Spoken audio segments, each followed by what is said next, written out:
আসসালামু আলাইকুম।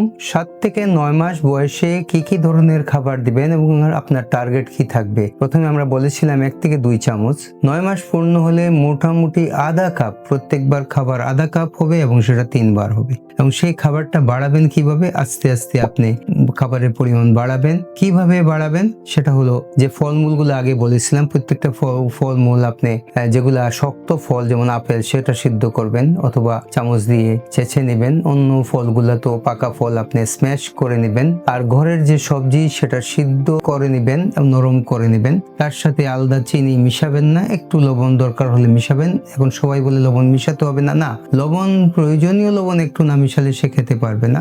মাংস এই অবস্থায় এই সময় আপনি কিন্তু মাংস নরম করে, মুরগির মাংস, মাছ এগুলা নরম করে দিবেন এবং সিদ্ধ করা ডিম, পুরো সিদ্ধ করা ডিম ওটাকে আবার স্ম্যাশ করে নরম করে, একটু তেল দিয়ে নরম করতে পারেন, পানি দিয়ে নরম করতে পারেন। সুজি যদি দিতে চান অবশ্যই সুজি যত কম দেওয়া যায় তত ভালো। অধিকাংশ মা সুজি দিতে চায়। সুজি বেশি দিলে শরীরে রক্ত সঞ্চালন তৈরি হবে এবং তার পেটে কোষ্ঠকাঠিন্য তৈরি হতে পারে। অনেকে বলেন যে সুজি তো আমার বাপদাদারা খেয়েছে। বাপদাদাদের সুজি ছিল ডেকি চাটা চালের সুজি, আর এখনকার হলো মেশিনে ছাটা চালের সুজি। সেখানে এই চালের মেইন অংশ যেটা উপকারী উপাদান সেটা কিন্তু মেশিনের মধ্যে চলে যায়। এই জন্য ওখান থেকে যে উপকার আমাদের পূর্বপুরুষরা পেয়েছেন সুজির মধ্যে, চালের গুঁড়ার মধ্যে, সেটা কিন্তু এখন পাওয়া যাচ্ছে না। ধন্যবাদ।